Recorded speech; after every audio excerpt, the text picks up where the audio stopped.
नमस्कार शेतकरी मित्रांनो, शेतकऱ्यांची शेतीशाळा प्राकृतिक आधुनिक कृषी शोध प्रशिक्षण संस्था आणि चिकित्सालयमध्ये आपले सहर्ष स्वागत आहे। आपण आहोत आपले आज ज्वारीच्या प्लॉटवर। विषमुक्त अन्न निरोगी जीवन या मिशनच्या माध्यमातून हा ज्वारीचा प्लॉट आपण केलेला आहे। या ज्वारीला कुठलंच फर्टिलायझर आणि केमिकल आणि पेस्टिसाइड वापरलेला नाही आहे। फर्टिलायझरमध्ये फक्त पेरते वेळेस आपण याला 10-20 एकरी 1 बॅग NPK म्हणून घेतलेली आहे मुख्य अन्नद्रव्य।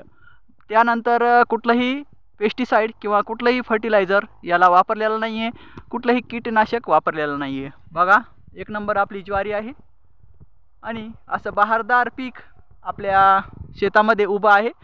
आणि याचं विषमुक्त अन्न निरोगी जीवन म्हणजेच विषमुक्त धान्य आपल्याला या ज्वारीचं मिळणार आहे। आणि विषमुक्त जर धान आपण जर खाल्लं, विषमुक्त अन्न जर आपण खाल्लं तर आपलं निरोगी जीवन हे आपल्याला मिळणं क्रमप्राप्त आहे, म्हणजे निश्चितच आहे। कारण आपण जर विषरहित जर अन्न खाल्लं तर आपल्या शरीरामध्ये पण डिसीज येतील आणि आपण त्या रोगाला एक स्वतः प्राधान्य दिल्यासारखं आहे। तर असं जर पीक आपण आपल्या शेतामध्ये जर उभं केलं तर निश्चितच आपल्याला चांगला प्रतिसाद मिळतो आपल्या आरोग्याला आणि आपलं जीवन हे निरोगी ठरतं। तर शेतकरी मित्रांनो,